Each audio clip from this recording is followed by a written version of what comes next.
بعض لوگ غریب ہوتے ہیں لیکن اللہ نے ان میں غیرت بڑی رکھی ہے. مجھے ایسے لوگ یاد رہ جاتے ہیں. میں جب یہاں آیا امامت کے لیے کئی سال پہلے، تو لوگ عقیدت محبت میں علماء کی دعوت کرتے ہیں، ان کی اپنی عقیدت، ان کی اپنی محبت، ان کو ہم ملامت نہیں کرتے. ان کے ایمان کا تقاضا یہی ہے کہ وہ علماء کی دعوت کریں. ہماری مصروفیات کا تقاضا یہ ہے کہ یہ نہیں کہ جو بھی بلا رہا ہے بس گھر کا کھانا ہی چھوڑ دے آدمی.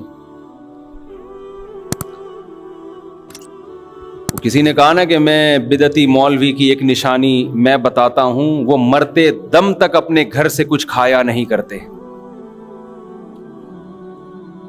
تو اب میری دعوتیں شروع ہو گئیں. میرے ساتھ ایک پٹھان تھا باجوڑ کا تھا، یا پتہ نہیں دیر بنیر کا، مجھے یاد نہیں. وہ بیچارہ گنے کا رس لگاتا تھا ادھر صدر میں گنے کا رس بیچتا تھا وہ، اور گردوں کا مریض تھا. بہت غریب. ایسے غریب کو اگر فری میں آفر آئے وہ تو خوش ہوگا. اب میری جب 2-3 دعوتیں ہوئی تو میں اس کو بھی لے گیا ساتھ میں. شروع میں ہمیں تجربہ نہیں تھا کہ دعوت کا انکار کیسے کیا جاتا ہے نا. اب لوگ زبردستی لے جاتے ہیں، چل بھائی اب منع کریں گے. تو اب اللہ کا شکر ہے پتہ ہے کہ کیسے انکار کرنا ہے نا. تو 2-3 دعوتوں میں جا کے میں تو پھر سائڈ پہ ہو گیا نا. میں نے کہا بھائی ہمارا اب اس کے علاوہ کیا کوئی کام ہی نہیں ہے. اس کے گھر کے کوفتے اچھے ہیں، وہ پائے اچھے بناتا ہے، وہ بریانی اچھی بناتا ہے، تو وہ چپلی کباب اچھے بناتا ہے تو بناتا ہے بھائی. اب یہ تو نہیں کہ ہم اسی کام میں لگے رہیں. تو جس نے جو دعوت کر رہا تھا نا مسلسل، اس نے کسی اور مولانا صاحب کو پکڑ لیا. اس کا بہرحال ایک اچھا جذبہ تھا، اس کو تو میں نہیں کہوں گا. اس نے کہا یار میرے گھر میں کوئی نہ کوئی دیندار ہونا چاہیے دسترخوان پہ. اس کا یہ جذبہ تھا. اب کسی دوسرے مولانا کو پکڑا، وہ بار بار جا رہے ہیں اور یہ بھی ساتھ میں نا. تو ایک دن وہ مولانا بیچارے دعوت میں پہنچے ہوئے، یہیں بیٹھا ہوا مسجد میں پیچھے بیٹھا ہوا. میں نے کہا یار آپ نہیں گئے دعوت میں؟ کہتا ہے مفتی صاحب غیرت مند آدمی گھر پہ کے کھا کے جو خوش ہوتا ہے وہ دوسرے کے دسترخوان پہ خوش نہیں ہوتا. مجھے اتنا مزہ آیا اس کا یہ جملہ سن کے. میں نے کہا یہ مالدار ہوتا پھر مسئلہ نہیں تھا. اتنا غریب ہو کے بھی اب اس کو شرم آنے شروع ہو گئی ہے کہ یار ٹھیک ہے اگلا طیب خاطر سے دعوت دے رہا ہے، لیکن اپنے گھر کی سوکھی روٹی یہ دوسرے کے دسترخوان کی بریانی سے بہتر ہے. اچھا میری عادت ہوتی ہے ایسے خاندانی آدمی کو تلاش کر کے پھر اس کے ساتھ تعاون کروں. میں ایسے غیرت مند لوگوں کے ساتھ تعاون کرے انسان.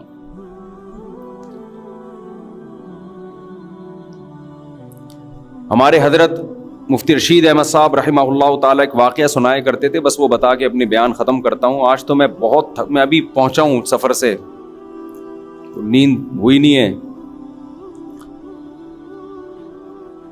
تو ہمارے حضرت ایک واقعہ سنایا کرتے تھے. دیکھو کبھی کسی دوسرے کی جیب پہ نظر مت رکھو. اللہ تعالیٰ غیرت مند لوگوں کو بھی کھلاتا ہے، بے غیرتوں کو بھی کھلاتا ہے. کھاتے ہوئے ہم نے بے غیرت بھی دیکھے ہیں. لیکن غیرت مندوں کو آزمانے کے بعد آتا ہے کہ ان کی غیرت پر آنچ نہ آئے. رزق دروازے توڑ کے ان کے گھر میں گھستا ہے، عزت کے ساتھ ملتا ہے. اور جس نے مخلوق کے سامنے ہاتھ پھیلا دیے یا 2 نمبر طریقے سے پیسہ کمانے کی کوشش کر لی، تو سب سے پہلی پھٹکار اس پہ یہ برستی ہے کہ اللہ اسے ہمیشہ کے لیے مخلوق کے در کا محتاج بنا دیتے ہیں. اب انہی کے در پہ جانا، ساری زندگی مانگتا ہی رہے گا. یہ بڑا عذاب ہے آخرت کے عذاب سے بھی. یہ آخرت کے عذاب سے زیادہ بڑا عذاب ہے. تو ہمارے حضرت ایک واقعہ سنایا کرتے تھے. پہلے پرانا سعودی عرب کا، شاید اس وقت یہ سعودی حکومت نہیں تھی، تو ارض حجاز کہا جاتا تھا نا سعودیہ کو. حجاز کی سرزمین کا کوئی بادشاہ تھا، کوئی حکومت پلٹی، بغاوت ہوئی، تو وہ بادشاہ بیچارہ ملک بدر ہو گیا. شہزادہ تھا. تو تھا یہ کہ جب وہ شہزادہ تھا تو ہندوستان سے کوئی شخص گیا حج کرنے یا عمرہ کرنے، تو اس شہزادے نے اس کا بڑا اکرام کیا. عرب لوگ بڑا اکرام کیا کرتے تھے حاجیوں کا اور عمرہ کرنے والوں کا. تو اس ہندوستانی نے اس شہزادے سے کہا کہ میں ایک غریب آدمی ہوں, آپ نے مجھے اتنی عزت دی صرف حاجی ہونے کی وجہ سے یا عمرہ کرنے والے کی وجہ سے, کبھی آپ کو زندگی میں ضرورت پڑے اور ہندوستان آنا ہو تو میرے گھر ضرور آئیے گا. حالات کا کچھ پتہ نہیں ہوتا. اس شہزادے نے ہنس کے کہا کہ میں شہزادہ ہوں بھائی, مجھے تیرے گھر ہندوستان جانے کی کیا ضرورت ہے, میں شہزادہ ہوں بھائی, میں کیوں کسی کے در پہ ہاتھ پھیلاؤں.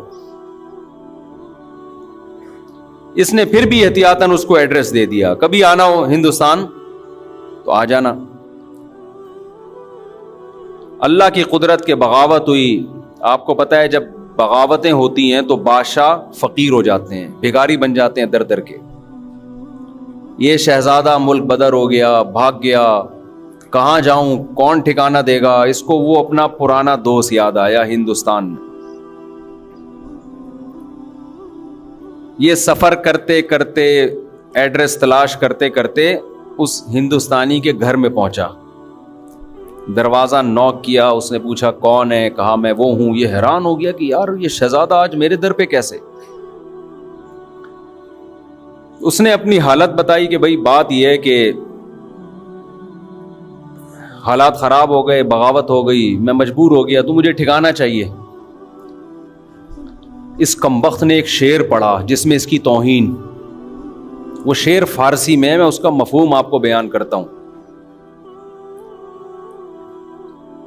کہ حاجت اور ضرورت ایسی چیز ہے جو بادشاہوں کو بھی گیدڑ بنا دیتی ہے.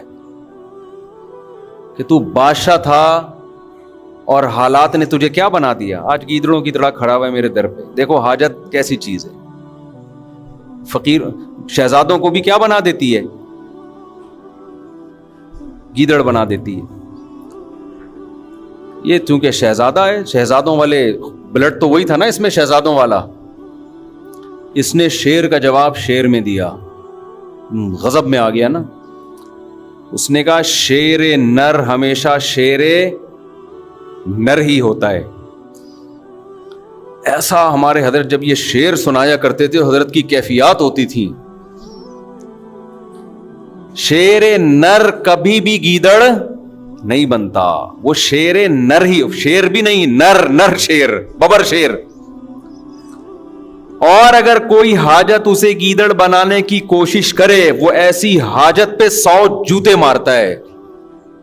اور یہاں سے یہ کہہ کے پیچھے واپس چلا گیا. اب یہ ہندوستانی اس کے پیچھے پیچھے, بھائی معاف کر دے, میں نے تیری توہین کی, مجھ سے غلطی ہو گئی, پاؤں میں گر رہا ہے, رو رہا ہے. اس نے کہا نا نا نا نا نا, شیر نر ایسی 100 حاجتوں پہ 100 جوتے مارتا ہے. اللہ یہ چاہتے ہیں کہ آپ اگر فقیر بھی ہو, مزاج کیسا رکھو, شہزادوں والا. سمجھ میں آ رہی ہے بات کہ نہیں آ رہی ہے؟ فقیر بھی ہو, مزاج کیسا رکھو, شہزادوں والا. اور ہمارے حضرت نے رکھا. فرماتے تھے میں جب مدرسے میں دارالعلوم کورنگی میں شیخ الحدیث تھا, کتنا بڑا مدرسہ اور وہاں کے شیخ الحدیث, تو حضرت مفتی محمد شفیع صاحب رحمہ اللہ تعالی نے فرمایا کہ دارالعلوم کورنگی میں جو بیل ہے اس کی تنخواہ یہاں کے شیخ الحدیث سے زیادہ ہے. پہلے حل بھی چلایا جاتا تھا نا وہاں, اس پہ زیادہ خرچہ ہو رہا ہے. یعنی تنخواہیں بہت تھوڑی تھیں, وسائل نہیں تھے. فرماتے ہیں میرا ایک چھوٹا سا چھپڑا تھا. ایک دن ایک شخص آیا, انڈے بیچنے والا نا, کہ آپ, وہ سستے انڈے بیچ رہا ہوگا, کہ آپ ہم سے روز کے حساب سے آپ بتا دیں, میں اتنے انڈے آپ کے گھر دے کے چلا جایا کروں گا. حضرت نے فرمایا ہمیں ضرورت نہیں ہے. فرمایا اصل بات یہ تھی کہ ہمارے پاس انڈا کھانے کے پیسے بولو نہیں تھے, انڈا کھانے کے پیسے نہیں تھے. اتنے بڑے عالم جن کو مفتی اعظم کہا جاتا ہے. اور فرمایا کہ ایک دن ہمارے گھر ایک مہمان آیا, ہم نے دال رکھ دی اس کے سامنے لا کے. کچھ دنوں بعد دوبارہ آیا, ہم نے دال رکھ دی. پھر کہیں سفر پہ کہ کوئی حضرت کے ریلیٹو تھے, پھر آیا, ہم نے دال رکھ دی. کہہ رہے ہمیں تو کبھی خیال بھی نہیں آیا کہ ہم دال کھلا رہے ہیں اس کو, خود بھی کھا رہے ہیں. تو وہ کہنے لگا آپ کے گھر میں دال ہی پکتی ہے, اس کے علاوہ کچھ نہیں پکتا. تو حضرت کہتے ہیں اس کے بتانے سے ہمیں خیال آیا کہ ہم بہت دنوں سے کیا کھا رہے ہیں, دال. کہتے ہیں میں نے اس کو تو چپ کرانے کے لیے کیا, حلال اتنا ہی ملتا ہے اس کو چپ کرانے کے لیے میں نے. لیکن فرماتے ہیں میرے دل کی حالت یہ تھی, اللہ نے ایسے میرے دل میں جذبہ ڈالا تھا کہ مجھ سے بڑا مالدار دنیا میں کوئی نہیں ہے, میں اس کا بھی مستحق نہیں ہوں. اللہ مجھے روزانہ دال کھلا رہا ہے, میں اس کا مستحق نہیں ہوں کہ مجھے کھلائے. سال میں ایک مرتبہ اپنے پیر و مرشد اپنے شیخ کی زیارت کے لیے لاہور جاتے تھے. اس کے ٹکٹ کے پیسے نہیں ہوتے تھے, تو ہر مہینے تنخواہ سے تھوڑے تھوڑے پیسے بچا کے ٹرین کا ٹکٹ سال میں ایک دفعہ خریدنے کے قابل بنتے تھے. لیکن فرماتے ہیں ایسی ٹھاٹ باٹ والی زندگی میں نے رکھی ہوئی تھی کہ لوگ مجھ سے قرضہ مانگنے کے لیے آتے کہ بہت بڑا سیٹ ہے بھائی, سمجھ رہے ہیں. میں بار بار بیان میں کہتا ہوں, بعض لوگ حقیقت میں غریب ہوتے ہیں, بعض شکل سے کیا لگتے ہیں, بولو غریب. دل کا جو غریب ہوگا نا وہ شکل سے کیا لگتا ہے, غریب. اور بعض حقیقت میں مالدار ہوتے ہیں, شکل سے غریب, اور بعض حقیقت میں غریب ہوتے ہیں, شکل سے مالدار. یہ دل کی کیفیات ہیں جو ان کے چہروں پر نمایاں ہوتی ہیں. تو اللہ جب شکر کی توفیق دیتا ہے تو دل مالدار ہو جاتا ہے. تو حضرت فرماتے ہیں مجھے تو یہ ڈر تھا کہ مجھ سے شکر نہیں ادا ہو رہا, اللہ کی اتنی نعمتیں, مجھ سے سوال ہوا تو میرے پاس کیا جواب ہوگا. اور بندہ کیا کہہ رہا ہے, آپ کے گھر روزانہ کیا پک رہی ہے, دال. لیکن بندی اگر جو گھر میں ہے وہ ٹھیک ہو تو پھر یہ کیفیت ہوتی ہے. سمجھ میں آ رہی ہے بات, نہیں آ رہی میرا خیال ہے. مہمان نے کہہ دیا آپ کے گھر میں روز دال پک رہی ہے, بندہ افورڈ کر سکتا ہے, یہ تانا برداشت کر سکتا ہے, بھائی ہم جو پکا رہے ہیں تو نے کھانا ہے کھا, نہیں تو پتلی گلی سے نکل, یہی ہوگا نا.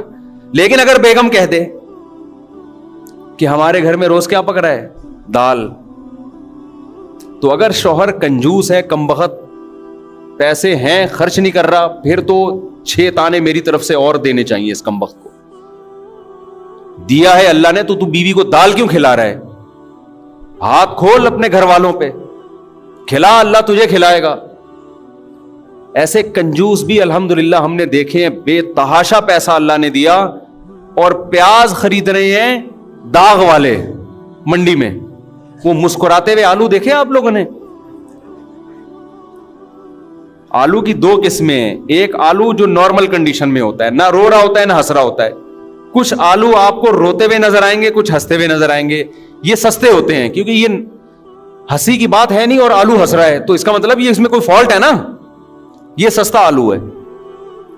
لیکن یہ آلو جب آپ گھر میں لے کے جاتے ہو تو گھر والوں کو آلو چھیلنے میں محنت کرنی پڑتی ہے. اللہ نے اگر پیسہ دیا ہے تو بھائی تو ذرا مہنگے آلو خرید لے یار, کیوں گھر والوں کو ٹینشن دے رہا ہے.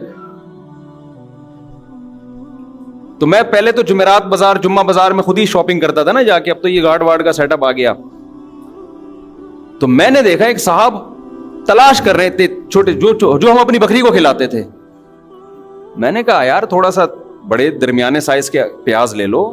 کہتے ہیں مفتی صاحب آپ نے گھر والوں کو لگتا ہے کہ بہت عیاشی میں رکھا ہوا ہے. یہ عیاشی ہے نا, پورا پیاز لے کے جا رہے ہیں آپ. کہہ رہا تھوڑا ٹینشن دے کے رکھنا چاہیے. میں نے کہا اصل میں ٹینشن یا عیاشی کا مسئلہ نہیں, دل میں بولا, اس کو تھوڑی بولا. مسئلہ یہ کہ دل اللہ نے تیرا اس پیاز کی طرح چھوٹا بنایا ہے.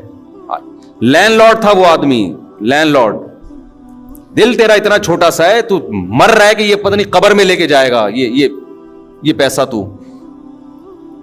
تو اگر پیسہ ہے پھر تو تانا بنتا ہے, نہ ہو پیسہ پھر عورت کو بھی چاہیے اپنے شوہر کی آمدن میں اس کے ساتھ گزارا کرے. ہمارے حضرت اپنے گھر والوں کی بہت تعریفیں کرتے تھے کہ اللہ نے مجھے ایسی زوجہ دے دی, ایسی زوجہ دے دی, شکر گزار. فرمایا اس غربت میں اس نے میرے ساتھ, حضرت تو اس کو غربت نہیں کہتے تھے ان حالات میں, کیونکہ حضرت کہتے تھے وہ غربت تھوڑی ہے, 2 وقت کی روٹی پیٹ بھر کے ملے, غربت کہاں ہے یہ. کہ ان حالات میں کبھی کوئی جملہ ناشکری کا گھر والوں کی زبان سے میں نے نہیں سنا. بس ایک چھوٹا سا واقعہ. کہتے ہیں میں گھر والوں کی طبیعت خراب تھی, ڈاکٹر کے پاس لے کر گیا. ڈاکٹر نے کہا ان کو پھل کھلائیں. ان کو کیا کھلائیں؟ پھل. ان کی صحت اس لیے خراب ہو رہی ہے, پھل فروٹ نہیں کھانے کو مل رہے. حضرت کہتے ہیں میرے پاس فروٹ کے پیسے بولو نہیں تھے. تو میں نے ڈاکٹر کو تو نہیں کہا کہ پیسے نہیں ہے. جو آدمی نا ایسے بیٹھ کے پیسے ہی نہیں ہے ایسے شروع ہو جاتا ہے وہاں بیٹھ کے, تاکہ ڈاکٹر زکات تو وہ دینا شروع کر دے.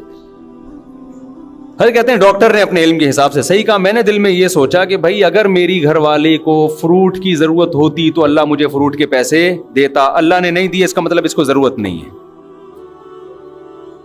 اللہ نے نہیں دیے اس کا مطلب اس کو ضرورت نہیں ہے. یہ بغیر فروٹ کے ٹھیک ہو جائے گی.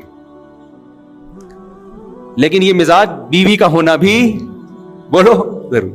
انہوں نے بھی یہ سوچا حضرت کے اہلیہ نے کہ اگر مجھے فروٹ کی ضرورت ہوتی تو اللہ میرے شوہر کو فروٹ کے پیسے دیتا. نہیں دیے, یہی ٹھیک. جو دال روٹی پہ سیٹ ہو گئے نا اسی پہ چلتے رہو.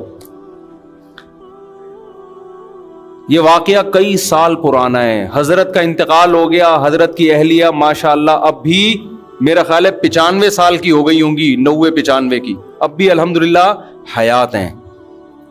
اور جو فروٹ کھانے والی تھی نا صبح شام بہت ساری چل بسی.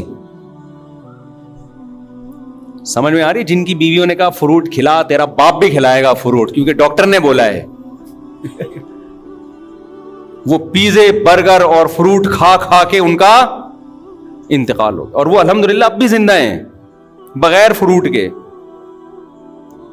توکل دیکھو, گورے کی ڈکشنری میں توکل, اللہ پر اعتماد, یہ ہے ہی نہیں. تو ہم بھی انگریز بنتے جا رہے ہیں کیلکولیٹر لے کے ہر چیز. جب اللہ نے دیا ہے پیسہ پھر تو کرو میرے بھائی. پھر حضرت کے پاس آخر عمر میں پیسہ بہت آیا, رزق کے دروازے اللہ نے کھول دیے. جب اللہ نے رزق کے دروازے کھولے ہیں تو حضرت کا لائف اسٹائل پھر چینج ہوا ہے. پھر وہ اسٹائل نہیں ہے. پھر جو حضرت کا VIP کھانا تھا, یہ میں اس لیے بتا رہا ہوں کہ آج کمبختوں کے پاس پیسہ آ جائے تو رہتے وہ دال پہ ہی ہیں. یہ بھی شریعت کی تعلیمات کے خلاف ہے. جب دے دیا اللہ نے تو کھلاؤ بھائی گھر والوں کو. پھر حضرت کا ناشتہ سیب کے بغیر بولو نہیں. جب یہاں سیب ختم ہو جاتے, حضرت کے لیے یورپ سے سیب منگوائے جاتے تھے. حضرت نے کہا سیب کے بغیر ناشتہ, میں سیب لازمی ہے میرے ناشتے کا حصہ ہے. حضرت سیب مارکیٹ سے شارٹ ہے, دیکھو کس ملک میں مل رہا ہے, آرڈر کرو. سیب پیسہ خرچ کیا حضرت نے. نہیں آ رہی میرا خیال ہے بات سمجھ. اور میں خود جاتا تھا حضرت کے گھر کبھی صفائی کے لیے, خدمت کے لیے, تو ماشاءاللہ گوشت, روسٹ, یہ سب چیزیں رکھی ہوتی تھیں. بڑا VIP کھانا, شہد, زیتون. کھاتے کم تھے مگر کھاتے خاندانی. گھر بڑا اچھا, گھر ذاتی نہیں بنایا کہ مسافر خانہ ہے نکلنا ہے, ذاتی کی کیا ضرورت ہے. جو کرائے کا گھر تھا اسی کو بہت بہترین ڈیکوریٹ کیا ہوا تھا. ایسا گھر جا کے سکون ملتا ہے یار کہ شیش محل میں آ گئے ہیں. کہاں آ گئے ہیں؟ کنجوس آدمی پیسہ آنے کے بعد بھی خرچ بولو نہیں کر. پھر گاڑی حضرت نے رکھی, ایسی گاڑی, شو روم گئے گاڑی خریدنے کے لیے نا کہ بھائی گاڑی چاہیے. اس نے کہا یہ گاڑی, انہوں نے کہا حضرت نے کہا گاڑی دکھا. گاڑی مذاق نہیں کر بھائی تو, یہ گاڑی اسٹائل ہی چینج ہوا نا, تکبر والا نہیں, یعنی اللہ کی نعمت کے لیے. آج جب پیسہ ہو تو کنجوس, یہ قرآن کہتا ہے. جب اس کو خیر پہنچتی ہے, پیسہ آتا ہے, منوعا, کنجوس بن جاتا ہے انسان. اور جب قرآن کہتا ہے جب غربت ملتی ہے انسان کو, ناشکرا ہو جاتا ہے. ان الانسان خلق ہلوعا اذا مسہ الشر جزوعا. غربت آتی ہے چیخنے چلانا شروع کر دیتا ہے, ہائے مہنگائی, ہائے پیسے نہیں ہے, ہائے یہ نہیں ہے, ہائے وہ نہیں ہے. منع کے ابا کبھی سیب بھی کھلا دیا کرو, کبھی روزانہ دال پہ سیٹ کیا ہوا ہے. شادی سے پہلے تو بڑی بڑی باتیں کرتے تھے.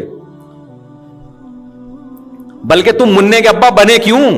جب تمہاری جیب میں پیسے جب ہوتے تو منع آتا نا مارکیٹ میں. پیسے ہے نہیں, مفتی صاحب کا بیان سن کے منع مارکیٹ میں لائن لگا دی ہے منوں کی. یہ بھی تانے مل رہے ہیں آج کل. جب کھلا نہیں سکتے تھے پیدا کیوں کیا, یہ تانا دیتی ہے نا عورتیں. تو منع کا ابا ہونا جو ایک سب سے بڑی خوبی تھی وہ عیب بن گئی ہے سب سے بڑی, کہ پہلے صرف یہ شوہر تھے, اب خاتون کے جو بچہ ہے اس کے ابا بھی ہیں, ڈبل رشتہ ہو گیا نا. لیکن یہی رشتہ اب کیا بن گیا ہے؟ تانا. تو قرآن کہتا ہے انسان جو ناشکرا ہے, جب غربت ملتی ہے اس کو, شور شرابہ, چیخنا چلانا, شکر نہیں ادا کرتا, جزا فضا صبر نہیں کرتا. وَإِذَا مَسَّهُ الْخَيْرُ مَنُوعًا, جب دولت کے انبار لگتے ہیں, ریل پیل, کنجوسی کرنا شروع کہ ختم نہ ہو جائے. إِلَّا الْمُصَلِّينَ, قرآن کہتے ہیں ہاں کچھ لوگ ایسے ہیں جب غربت ہوتی ہے تو صبر کرتے ہیں, جب دولت آتی ہے تو سخاوت کے دریا بن جاتے ہیں.